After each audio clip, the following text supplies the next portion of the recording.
Juggling motherhood and modern day life can be stressful and relentless, but it doesn't need to be this way. The Joy of Being podcast is the answer to maternal mental health, bringing sustainable relief and calm to hardworking mums everywhere so that you, your family and work can thrive. My name's Marina Pearson and I'm your host, transformational coach and mum who loves to interview business owners, transformational professionals and creatives to have insightful conversations about what it takes to really live a life that is thriving, fulfilling and full of joy.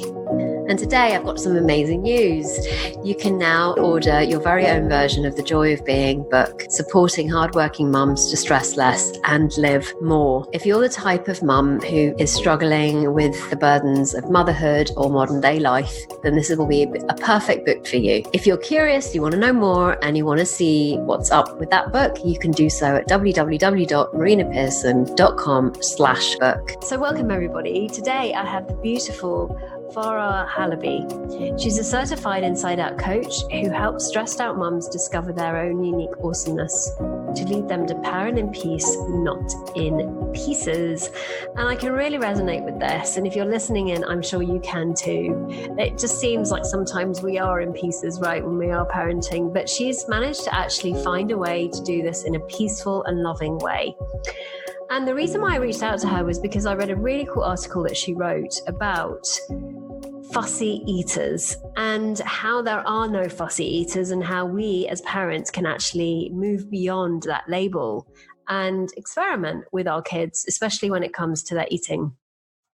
Now, as an aside, I chose this subject because I kind of wanted to know more about it, as Leo is a bit of a fussy eater.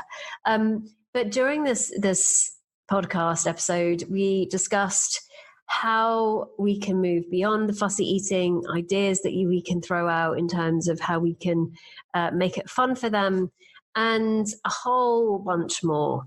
So if you are a mum who does have a fussy eater and you are totally frazzled by all of this, then this is going to be an amazing episode for you. Enjoy. So welcome everyone. I'm so excited. Yeah, me too. I've got Farah and Halabi here. It's just, Halabi, right? Oh, it is Halabi. Yep, Halabi is cool. Halabi. That's fine. So interestingly enough, you know how these things happen where I was speaking to a colleague of mine, I think it was Sarah Phipp, years ago. Oh, okay. And she told me about this woman in the community, and I couldn't remember what her name was. Anyway, there was a woman in the community that we're all part of that share this understanding about how our experience works. And she told me about you. And because at the time, I think I could have really done with a dose of your wisdom. And then I forgot. And then you popped up again 2 years later. Oh, wow. So interestingly enough, I reached out to Fahar because she wrote this wonderful blog about, eating. Like kids eating, not eating, battle of wills eating. And I know that that's a big thing for me and my son. Mm-hmm. And I wanted to, I was telling her before the episode, I selfishly reached out to her because I wanted to see something new for myself in this area. Because recently I've come to see that I've probably got a little bit of conditioning around what my child should and shouldn't eat, how they should eat it, when they should eat it, how much they should eat, blah, blah, blah, because of my own conditioning. Mm-hmm. So I thought this would be an amazing topic for us to talk about because I know so many mums struggle with this, especially with younger kids. So welcome, Fahar. I'd love you to share what you're up to in the world, why you got into what you did, and let's start there. Bless you. Thank you. Hello, and lovely to meet you. It's lovely to put a voice to the face and on a one-to-one level, because I've heard of watched a lot of your podcasts, and it's nice to actually, just hello. Hello. So my name's Farah.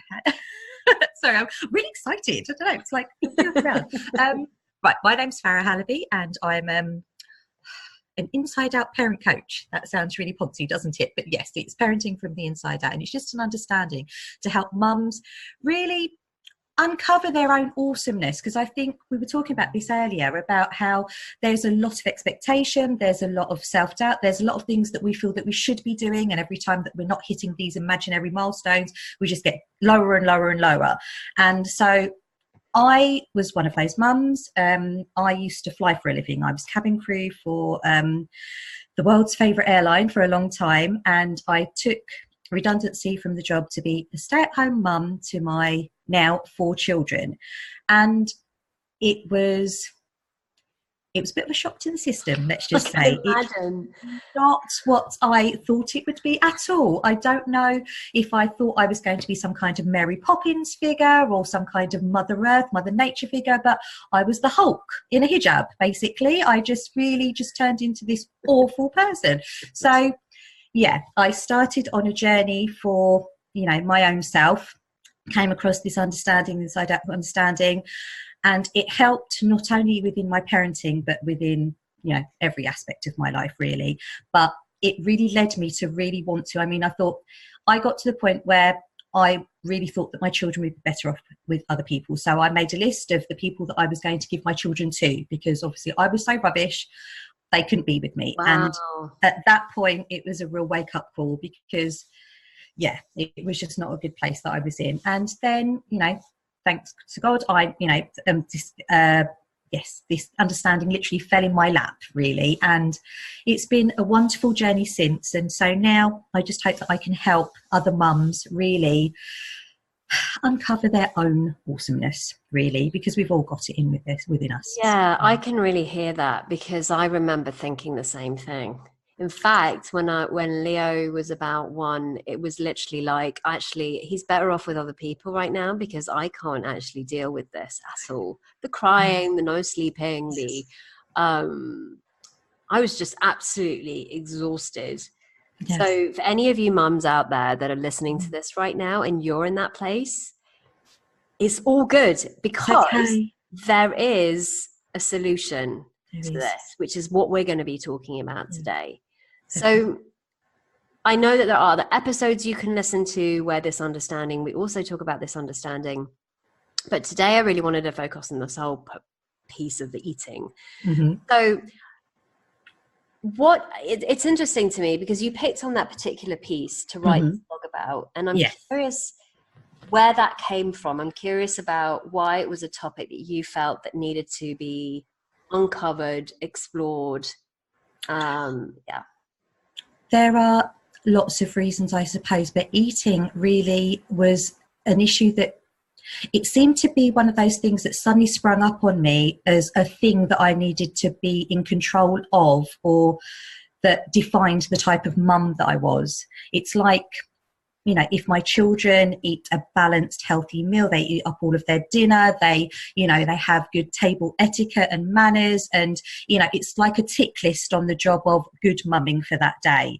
So it became really a lot about how it defined me as a mum. And it was just another thing that I found within my whole parenting journey I needed to master it almost, so that it would validate me as a good mum. And if my children weren't eating properly, it's like with lots of other things like sleeping, how they interacted with their siblings. But food was a real biggie, because it was really I'll give you a little bit of background.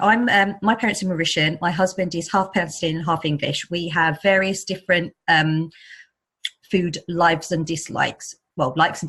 And so it was all about food just became this, it wasn't just getting nutrients into their body. Food took on this whole different level. It was a cultural statement. It was a healthy statement. It was a control statement. It was everything that you wouldn't imagine a cheese sandwich to mean, like it was just so far from just popping the dinner on the table and saying, eat up kids. And, it became this element of, it said something about me. It said something about my mothering. It said something about, my mumming. And it was so far from what I really wanted. And now thinking about it, what did I really want? Really, I just wanted to feed my kids. But it got so far beyond that. So I'll give you an example. I've got 4 kids. My eldest is 11. There's a 4-year gap between himself and my second child, this little girl. And so when he was a baby, he would eat pretty much anything, really. He wasn't a particularly what you would call a picky or fussy eater, but I didn't realise it at the time. What is a fussy or picky eater? You know, when you say, oh, well, my child eats everything, and then you get another parent go, well, my child eats nothing.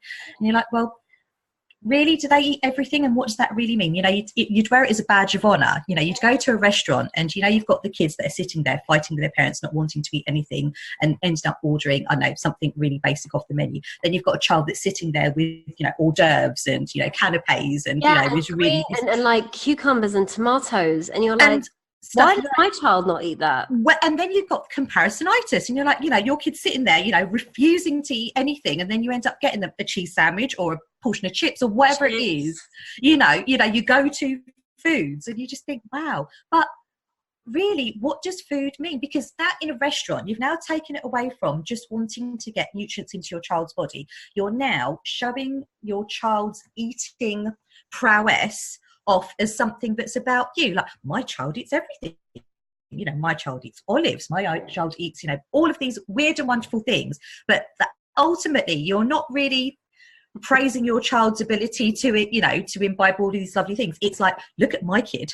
Look at what a wonderful mum I am. You know, this is all on me. So it comes very much, it leads you away from what you're really trying to do. And all you're trying to do, really, what is food?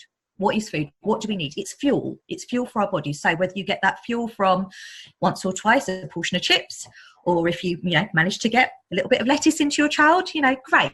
But as adults, I mean, how many adults do you see in restaurants that are picking out bits of food and throwing them on the floor? Not in many restaurants. You might find one or two, but, you know, not many. So what is it that you're fearful that your child will never do, that they will never eat, you know, these weird and wonderful things, or that they're unhealthy? What is it that we're worried for our children? For me, it's that Leo will be unhealthy. For me, it's like that he will get to a point where what he's ingesting, and this is interesting actually, because kind of hearing this conversation, it feels like a coaching conversation, in fact, actually. But you know, this is useful possibly because I'm the mom that needs to hear this, right? So he his dad, right, lives in the US, doesn't cook for him at all, right? It's all microwave food, right? Okay. And they go to restaurants. Okay, so that's that scenario. My scenario is, and let's talk about my scenario. Go on. My scenario is everything has to be home cooked. There are certain things that Leo will eat, and certain things that he definitely is on the that's the made up list of things I won't eat. So he will eat lentils. He will eat fruit. So definitely loves melon. Lovely. So what I've basically done is he loves paella. So there are, there are definite things that he loves to eat, and he's open to trying new things.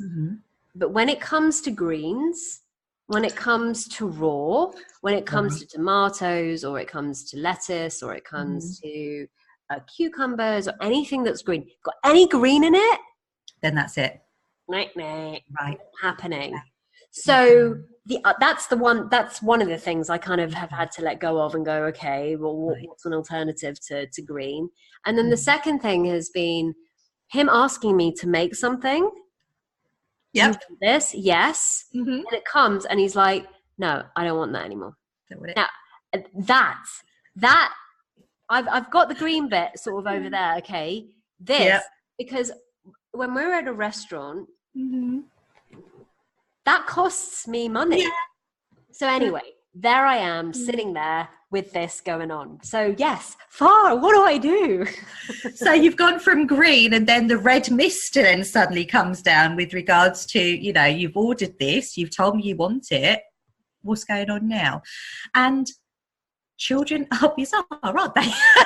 They've got their own little world of thinking. They've got their own little, you know, we talked about this before, but children, what control do they have in their lives that they can exhibit freely? I know that, you know, they wake up and they do certain things, you know, if they have a routine, if they go to school, you know, they have to first follow a certain pathway. When it comes to food, it's almost like all of these all of the lack of control that they have in their life. They, you know, when that comes up, when food comes up, it's like, okay, well, I'm not going to eat it. I don't have to. It's my mouth. You can't make me. And you can't. Have you tried to force feed a child? It's, you know, it's like trying to lasso an octopus. You know, it's not an easy thing. But I'm just wondering, when Leo does say, I want this, and, you know, you talk about the whatever it is that he wants, does he usually go for the foods that you think he would eat, or are they like when he's asked you, you know, things, so it's something that's a bit bizarre or a bit out there that he's gone for? No, it's usually what he asks for. Right. So when he asks for the food, the thing that he's asked for, is it something that you know that he would generally like? Yeah, usually, because I ask him, what do you want? And so he tells me, and then I do it, and then he goes, I don't want that anymore. Right. Okay. And so what comes up for me is that I've spent like yes, because apple juice. So we'll do the apple juice. He asked me for it. I'll do it for him, and then doesn't want it. And that's happened twice already. Okay.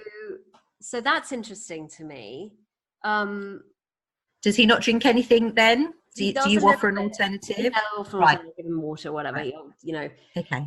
But what gets to me is that I've spent all that time doing something when I could have been actually like doing something else. Yeah. So that I can't tell you how to change his mind back, only that he is the master of his thinking right then. At that point, he's ordered the apple juice.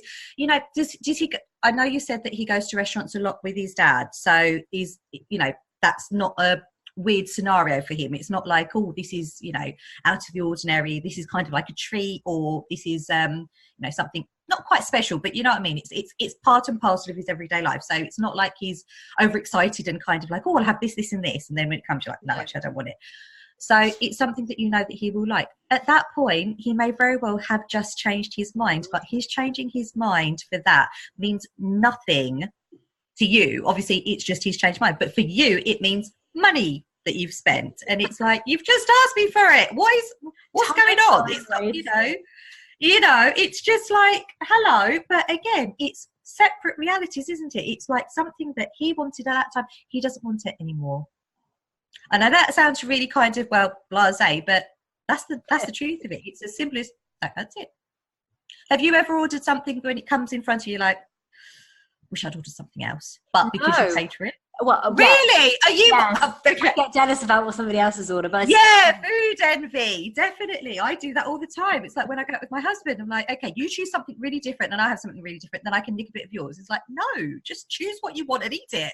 Like, but I know what will happen. When it comes, I will want what you've got. And it's, you know, it's like that, you know, something will will turn up in front of you. And at that moment, you're like, I can't see it. But then there's this other thing around, I want chocolate. That's what I'm hungry. I want chocolate. Ah, right. And then I'm hungry. I want chocolate. And then me having to negotiate chocolate after he's eaten. And then going, oh, I'm not hungry anymore, but now can I have my ice cream? Yeah. Yes. Because, yes. Oh, my God. Yes. All the time. And we have... So I'll explain what dinner times are like in our house, maybe, and that might help a little bit, because I used to go through this all the time. If you're not going to eat all your dinner, then you're not having any dessert. Or if you're, you know, you kind of barter, don't you? And then... by that bartering, by that, eat a little bit at least, or eat this much, you know, 50% of it, eat half, and then you'll get something. Or because if you don't eat anything, you're definitely not going to get any chocolate. But this whole, I'm not hungry, so then the food hungry, it's not that they don't even, you know, they're not even thinking about it. They want the chocolate. That's the main deal for them. You know, they're super, you know, focused on chocolate. And it's like, okay, well, if I can ditch the, you know, the green stuff or the hearty meal, or, you know, the main meal, and go straight to the chocolate, that's what I'm going to do. I just want it. I don't want this. But for us, it means, well, you know, you can't be that hungry if you've not eaten that and you're going straight for the, you must be they don't view it the same way as us. Sorry, and I'm rambling now, but they don't view it the same way as us. They don't see the main meal, not eating the main meal, as they won't get any nutrients, they won't get any vitamins and all the rest of it. They just want chocolate. It's as simple as that. They just want the dessert. If the dessert's not there in the first place, maybe that could be another way of getting around it. So we don't have dessert after every meal, and we sometimes have dessert before the meal. And I know that sounds really silly, but with 4 kids, trying to get them to eat all the same food at the same time, it used to be a real struggle. And what we do now is we put everything on the table, so they help themselves to the bits that they want. And I will put out a varied, I'm not saying that you need to be cooking 7 or 8 different dishes. It's what they would eat anyway. It's stuff that I know that they like, but I divide it into like rice in one bowl, make protein in another, salad in another, and they take bits. The only proviso, the only rule that I have is if you take it, you eat it. Don't take any more, even if you take a little bit, but if you take it, please eat it, because I'm giving you the choice, I suppose, the control over plating up your own plate. I know it's different in a restaurant, but we have desserts on at the same table. So there are times where they will have a tiny bit of cheesecake and they will have, I don't know, fish fingers on the same plate. I know that sounds really bizarre, but they eat it all. And it took me a long time to get there, because I was very much the mum that was, you will eat what I cook, you will eat when I say, and you will eat all of it. And if you don't, you are going to bed with no dessert. And I ended up having a lot of unhappy kids and a lot of unhappy times in the kitchen. It was not, meal times were horrible. They were absolutely awful. They can still be a little bit not great right now, but they are infinitely better than they used to be. So when Leo comes to you and he's like, I'm not hungry, but I'll have the chocolate, it's because he wants the chocolate. If the chocolate wasn't on offer in the first place, maybe there would be room for manoeuvre with regards to what he would eat. But it doesn't mean the same for him that it does for you. That's really interesting. So what I really heard in that was that actually maybe I can shift things around and say, yes, you can have the chocolate before dinner, but you've got to eat your dinner afterwards. So the negotiation... Maybe a little bit of chocolate. Yeah. I'm going to have a little piece now. The negotiation can completely change. And what I also heard was that he can choose the amounts that the portions that he has on his plate. I love that. Choice in terms of what there is available. Yes, absolutely.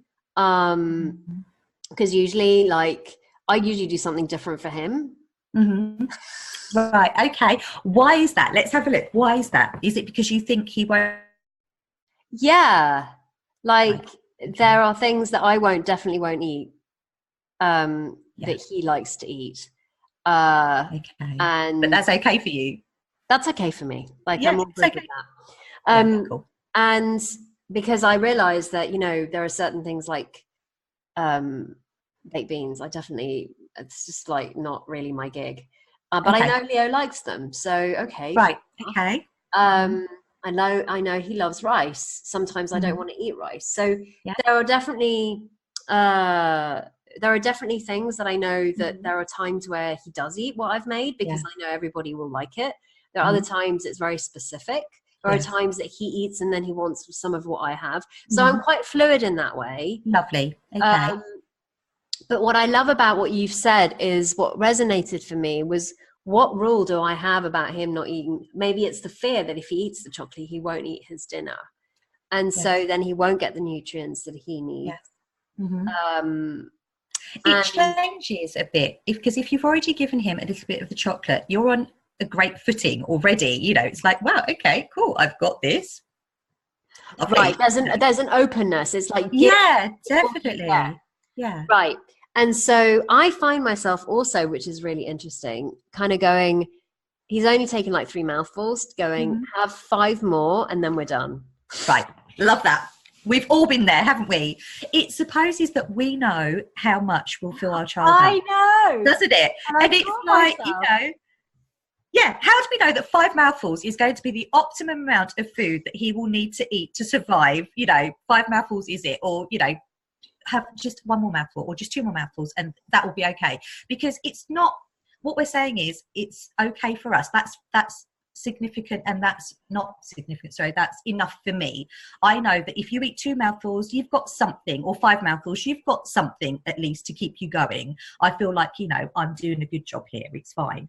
But 5 mouthfuls, really, it's like looking at a plate and thinking how much will fill you up. And stomachs are different sizes, you know, appetites are different, you know, but we presuppose that we know how much is enough for our child. You know, how many times have you plated up dinner for yourself? And it, depending on what you're feeling that day, you know, you might plate up a load and leave it, or you might plate up a load and eat it all, or you might plate up something slightly different the next day. It just depends, doesn't it? So we know, we're in tune with what we need sometimes, but how do we know what our child really, really needs? We're not in their mind space. It can change from, you know, a day-to-day basis. So the days that he will have apple juice, on the days that he thinks, don't fancy it today, I'll just ask for it because that's what I usually ask for. Yeah, I know I like it, but it comes in like, don't fancy it. And it means so much more for us. But for them, it's just change my mind. That's it. I know it's like, you know, as a parent, you're standing there going, but what do you mean you don't want it? You just asked me for it. Right there, and you know, yeah, but the moment's gone, right? So there's so much more in the moment that moment's already gone. It's done. It's done, and now he's on to the next moment. Yeah. But for us, we're still there, feeling. You know, we're like, you know, hooked on this. It's like, okay, let's bring it back because you did say that you wanted. I didn't just make that up. You know, I'm not force feeding you. I heard you say it with my own ears, and I've done this before. I have argued with my then 3-year-old. I remember arguing with him, you know, a 3-year-old sitting on the little booster seat. You know, he'd asked for, I can't remember what it was, and I did that, just one more mouthful, because he's, at all 4 of my kids, he's the slightest one. He's the one that my mum will say, he's wasting away, you know, you feed this kid up, he's going to waste away. I'm like, it's fine, honestly. But at the time, just maybe not being confident or trying to do what I thought was right, feeding him, you know, just 2 more mouthfuls, you know, just 1 more mouthful. The 1 more mouthful, he projectile vomited right in my face. It was chicken tikka. And I sat there and thought, this is great. Just all my life, I just thought, this in my whole mothering experience, this has just got to be, you know, this says it all really right now. So, you know, yes, we can try and help our kids along, but really, what do we want for them? Kids don't have a self-destruct button. They won't starve themselves. They will come to you. They will eat, but also they know themselves really well. And I'll give you a story of a friend of mine. Her little boy, in Russian cooking, there's a lot of tomato-based foods, and he doesn't like tomatoes, and she used to go mad because she'd be like, you know, all this stuff I'm cooking is pretty much tomato based, and he wouldn't eat it. So then she thought, okay, I'm sure he likes tomatoes, he just doesn't like the, you know, the texture of them. So she'd hide it in the food. So she'd, you know, liquidize it and use that as a sauce. Still wasn't having any of it, you know, really, you know, they'd argue, dinner times were just a nightmare in her household. Anyway, I think it was a year later, or maybe even 2 years later, he began to develop really severe eczema. And when they took him to the doctors and did a load of like dietitian tests on him and everything, he was actually, he had an intolerance to tomatoes. And so it's, you know, when he was saying, I don't like it, it tastes funny, his innate wisdom was saying, he knows his body, but it was coming out, I don't like tomatoes. And as a mum, you're like, well, the tomatoes are good for you, you have to eat them. He knew his body and he was intolerant to them, and it was making him ill. So if you know, child doesn't like tomatoes, what's the worst thing that can happen if he doesn't eat them? You know, it might be not great for him. That's really cool. And I've heard a story like that before, with tomatoes, actually. Okay, yeah, they're quite a big one, aren't they? Yeah, and a lot of people. I hate tomatoes, so I don't eat them. So they're right. Okay. Household. So, do you love cucumbers? Do you love salads? Are you? I'm a bit of a salad person. Yeah. Right. Okay. So the fact that Leo doesn't, is that more of a kind of, well, I like them? It's more like I see other kids eat them, and so I'm just curious about. Yeah. What's different? Why do they like them and my son doesn't? And so I'm curious about actually and I guess it's separate realities. I guess it's every child is different to what they want and what they don't want. Yeah, definitely. And I'm curious. So Farah, what are you working with your clients? What have you seen that's really worked around food? Not making it a big deal. That's the biggest thing. Just not. So what does that mean? Because it means things to different people. Yes, it does. I mean, I think with regards to, I'm just trying to think. Bring it down to my children, I guess I've had the most experience in it. And so with regards to my kids, it was very much, dinner times used to be kind of a military operation. It was, they had to be fed by 5. If they weren't fed by 5, then that was it. All hell was going to break loose. So they had to be fed by 5. So whatever they were doing, 5 o'clock came. They had to be at the dinner table with the knives and forks ready. Really? Wow. Yeah. And yes, I had a lot of thinking around dinner times in general, and so not great. But again, all my issues. But yes, it all was part and parcel of, if they were at dinner table by 5 o'clock, they had their dinner at 5. They ate all of their dinner. They had a very balanced meal, and then they had enough time to relax and chill out before they went to bed at 7. So again, it was quite regimented, and I found that I was making it all about the logistics of the event rather than the what is it that I was trying to do? And, we need fuel. That's food. That's what food is. It's fuel for us, and that's what we need. So when I took it away from, for me, it was taking away the inference that meal times were bigger than what they were.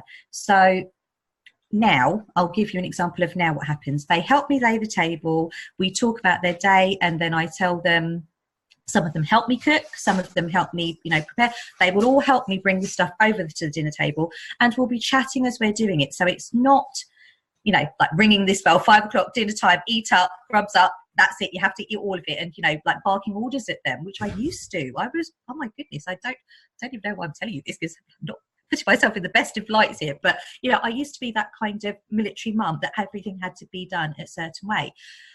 And now it's completely different. There's no, you must eat all of it. We don't talk about the food. It's just put on the table, and as we're chatting, we're dishing up and we're chatting about our day. So the food is incidental. It's the conversation that's the real big part. It's the conversation that's the main event, and the food is incidental to that. So if they don't like something, it's not I'm a bit upset. Not a bit upset, but I can't tell mummy I don't like it. I just won't pick that out of the bowl. I won't, plate that up for myself. I'll choose something else. So we have various different bowls, and they pick out what they want. I don't say anything, but the only rule is, and now it's an unspoken rule, is if you've taken it, then please kindly eat it. Take as little as you want first of all, and then if you're still hungry, please go ahead, but just eat what you have in your plate, because I don't like food wastage, and that was another big thing. I would be the one that would go around hoovering up my kids' leftovers because I didn't want it to go to waste. So I wouldn't end up plating my own food up. Literally, I'd have a mishmash of all of their food. I hear you, because that's me. I hate wasting. Yes. So I really love that. I really love the fact that the actual event is the conversation, not the food. I love that really does something for me. Let's not focus on the thing. It's a bit like when you focus on the problem, as opposed to actually, like with kids, they just need a distraction. Yeah. And I don't feel that I'm conning them, into eating their dinner. Because, at first I thought, is this right? Is this ethically, like it's, when you're trying to feed your child something, you're like, okay, here comes the aeroplane. It's really exciting. And here you go. And here's a whole mouthful of something that you are really not liking, but. What's really interesting is that, like, Leo sometimes asks me to feed him. Now I know he can feed himself. Yep. Okay. But I used to judge it, and now I don't, because what I see is just an opportunity for us to connect. Yeah. So he's not asking me to do it because he wants me to feed him. What he's asking is for us to connect. Definitely. And isn't that, definitely. And that was a really big deal for me, because often you're like, well, no, you know how to eat, right? Yeah, definitely. And we take it to mean something else. Yeah, and what I've come to see is his way of saying, Mummy, I want to connect with you. When he asked me, like, Mummy, I want to play. Yeah. It's his way of saying, I want to connect with you. Yeah. What's interesting, okay, so far we've talked about, having dinner at the table. Mm-hmm. Like, I know that as a single mum, part of the time, it's so when I'm cooking and he's the only child, it's easy for me to just plonk him in front of the television and watch something. Now he's got into the habit of eating in front of the television. Yep. Okay. And so there are times where if we invite people over for dinner, not a problem. He'll come and sit at the table and we'll eat.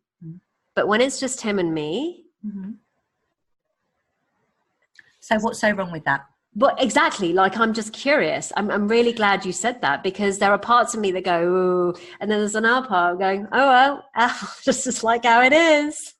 You know, I mean, we have a no screens at the dinner table policy, rule. You know, no, it's a no, you know, we don't have like phones or tablets or anything at the dinner table. However, there are some days where we will sit down in front of the TV, and, you know, it doesn't happen a lot, but it happens. But what's the worst that can happen? You know, I remember as a kid, and a friend of mine said this to me, and she was like, what are you worried about? And I said, you know, that they're watching too much TV, that they're not eating enough vegetables, that they're not, you know, doing all of this, that they're not playing outside enough. And she was like, do you remember back to your childhood? I was like, yep. She goes, how many days did you spend watching television, you know, over a weekend? What did you do? You know, and I went, I watched a lot of TV. To be fair, I watched a hell of a lot of television. She goes, and has that affected you in the way that you seem to think that this imagined future for your children, that they will be affected? I'm like, well, I hope that I'm kind of a well-rounded individual, but I don't think watching a lot of television whilst I was younger has affected me. She's like, so what are you worried about then? I said, I don't know, that they'll just become so tuned in this box and not live life. And she was like, well, yes, there is a possibility that could happen, but it's more than likely not going to. It didn't happen for you and the other people that are around. I mean, yes, there are a lot of cases of children that, you know, do spend a lot of time in front of screens nowadays, but I'm just thinking for me growing up, I know it was a different time, but the fears that I have for my kids, you know, not eating certain things. Like when I was younger, I hated tomatoes and I hated mushrooms and I hated certain things. I love them now, but not eating them then didn't have a catastrophic effect on me now. But I'm worried. I've already, you know, told myself this story for this future for my children, where they're going to be, you know, have scurvy because they've not eaten enough vegetables, and, you know, and be antisocial, just, you know, sitting in their rooms the whole time because they've been allowed to play the Xbox or they've been allowed to watch television whilst they're eating. We need to give ourselves a break. What's the worst that can happen, really? Yeah, I love that. So what I'm really hearing from this conversation is, you know, things happen, things are, and then there's the amount of judgment we place on the food, the behavior, this, the that, whether it's bad, whether it's good. And then all of these rules that we make around those things, and rules that make sense to us, because you could go to another household, right, and where that's not the case. So it's really about what works for you and what doesn't work for you, your environment, because it's a big difference between having a 4-person family to having, and help, you know, the extra body there, to not having that, and kind of going, well, when you're sitting down with him, or when he's sitting down watching television, are you with him, or are you around? Are you doing stuff? I'm around. I'm always around. And then he'll come and say, Mummy, come and sit with me. So I will. Lovely. So again, it's another, like you say, it's a way of connecting. It's a way of, you know, you sitting down next to him. Yes, the TV's on, and he may very well be watching TV, but he might just be popping a few words over to you as well. You might spark up a little bit of conversation, but that's still time that you're together. He knows that you're there. What's so wrong in that? I don't see that there's anything wrong with it. And so this comes back to all of that thinking that we have. And for any of you mums that are listening to this is how we all experience life. We all have stories, we all have beliefs and constructs based on usually from how we were brought in, you know, our conditioning. Because I remember my mother having all of these rules and all of these regulations about food. And so I remember distinctly sitting on the stairs, because we used to have a door that used to lock into the going up the stairs, and crying my eyes out, because she basically said to me, until you decide you're going to eat this fish, you're Right. I thought I didn't like fish. Yeah. So it was always this big pressure Yeah. point. But also Yeah. at school, there was this lady, horrible headmistress, who you couldn't leave the table until you'd eaten everything on your plate. And so cabbage was something that I could not stomach. Mm-hmm.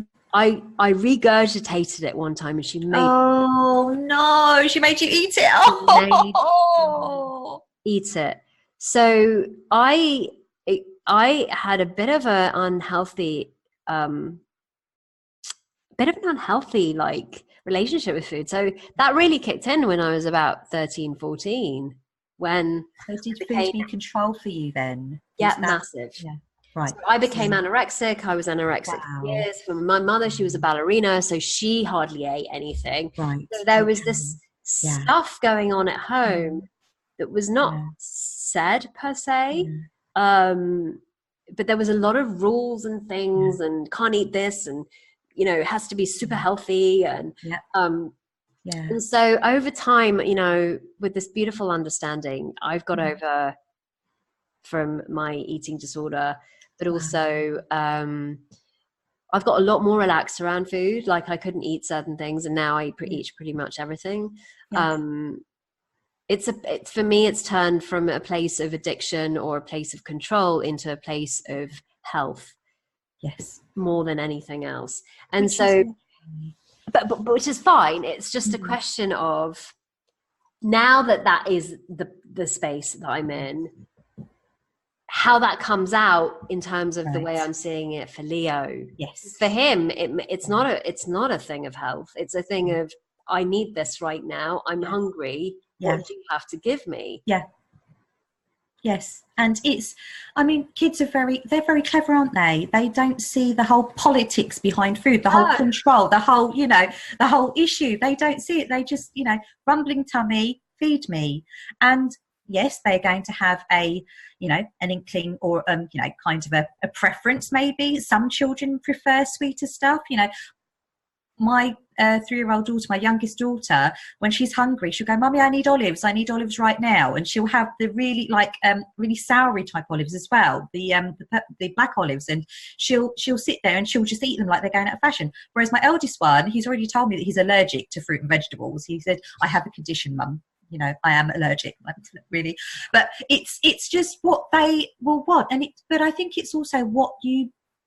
If I was to lay out a whole table full of every kind of exotic fruit, vegetable, everything on the table, and just lay it out there and say, "Help yourself," they can only choose what's on that table. They're going to find something. They might not find a lot of things, but they're going to find something that that maybe appeals to them. Also, I think as well, the way that we eat. And so I know it's a little bit off topic, but baby-led weaning, when they're a child, letting them experience the food and touch the food and just smell it. And it takes, I think, 13 times before you can create a habit. So if they don't like something one time, persevere, but not force. Just keep offering it, because they may very well take it the 7th, 8th, 9th, 10th time, and if they don't, it doesn't matter. What does someone who doesn't like broccoli mean? What does it mean? It's not like it's a condition. It's like, "Hi, my name's Farah and I don't like broccoli." It doesn't mean anything. It means that I don't like broccoli, but there are other things that I will eat. There are other things that my children will eat. And I've totally, like, my thing around that is just completely changed. So I'm all good with the green. And interestingly enough, now Leo's curious about green. He'll taste it and go, "Bleh," and I'm like, "Fine, that's fine. It's all good. Like, whatever." Okay. So what I've really heard in this is when we get quiet around food, when we don't make it into a big thing, when we see that actually it's our conditioning that can create more resistance in the child. Most definitely. Then we can maybe see a difference. I'm curious, Farah, do you have any stories around that? Like when you drop some thinking, or when your clients have dropped some thinking, when they've had an insight that things really changed for them? Do you have a story to share before we? I do. I'm just thinking about my my brother, actually, and so actually, no, I'm not going to tell you about my brother because, yeah, that's a family thing. It's not a problem. I'm going to tell you about a young lady that I've worked with. And she, absolutely lovely young lady, you know, going off, she's in university. She had a lot of thinking around not specifically food, but around social events. So she used to get very, very, very anxious in social events with regards to, you know, hanging out with her friends. She wasn't the most confident of young girls, and she had absolutely everything going for her. You know, from the outside point of view, you could see her and you just think, wow, you're amazing. She had a little bit of an issue, you know, seeing that for herself. And going out to dinner with her friends or going out for something to eat was a little bit of an issue for her. It wasn't eating per se, but it was the whole social conduct of going to, you know, going out with her mates and, you know, how she interacts with them. And it was things like ordering stuff off the menu that, you know, having to make that decision. So you're in a restaurant and you've got the menu in front of you, and you know, I've done it loads of times where I think, I actually don't know, there's too much choice, I don't really know what I want it all and I don't want any of it, you know. So she would order things that she thought would make her look more popular. I know that sounds really awful, you know, really silly, but she thought if she ordered, say, I don't know, the salad niçoise, you know, sounds lovely, doesn't it? You know, people who eat salad niçoise are a certain type of person, let's just say. So she would order things that she didn't really actually like, didn't even really actually know what they were, but they sounded like they made her look like a certain type of person. So for her, it was all about portraying this persona of, you know, being accepted within the group. But with regard, you know, and I worked with her for a little while, and a lot of stuff dropped for her because it's when we take things outside of us to define who we are inside, when you truly see that they can't, that stuff doesn't matter, you know. Like, my son is behaving this way, therefore that means something about me, when it absolutely doesn't. Nothing at all. Or, yeah, it's, you know, just, or if he doesn't have what he's just asked you for, you know, you've paid for it, he's ordered this thing and you've paid for it and you've put it in front. It's like, I don't fancy it, Mum. Like, really? So it doesn't mean anything about you. It doesn't mean that you're, you know, a bad mum. It doesn't mean anything about you. And for her, it took a little while, but it was really about what you think other people think of you, what you think your interactions, what you're eating, what it means for other people. And what it really means for you is nothing. It means nothing, whether you order the nicest thing on the menu or whether you don't, whether you eat all of your dinner or whether you don't, whether you, I don't know, just have that one more mouthful or whether you don't. It doesn't define you as who you are. You know, fussy eaters, I really, really don't like that term because there are no fussy eaters. It's not about eating. It's about your thinking, like it all is. It's about how you're feeling in that moment. So, yeah, I don't know if that helps, but a lot of the thinking dropped her when she realised that things outside of her did not define who she was. And it didn't make her more confident. It didn't make her more likeable. She was great the way that she was. It wasn't her choices. It wasn't her outward, you know, how she came across in this world that was the most important thing. It's how she felt inside. And that dropped for her completely. I mean, and she's fine, you know, and we all are fine. Our kids are fine. It's just we worry for them. It's the stories we tell ourselves. If my child doesn't eat greens, then they're going to be unhealthy. You know, if they don't eat all their dinner, you know, or if they have dessert before their dinner, they're not going to want to have their dinner. Or if they don't eat all of this, I've just wasted all my money. Well, okay, fair enough. It, you know, is a bit of a kick in the teeth to spend out for something that's not been eaten. Okay, but at that moment in time, it's just your child saying, I don't fancy it right now. But it's what we make of it. It's what we make that to mean for us. Thank you, Farah. This has been really enlightening. So if anybody wants to connect with you over I'm on Facebook. Well, I'm on Facebook. I'm on Instagram, but it's Farah Parenting in Peace. Farah Parenting in Peace Coach. And if you just search for that in Facebook and on Instagram, I'm there. So yeah, hit me up.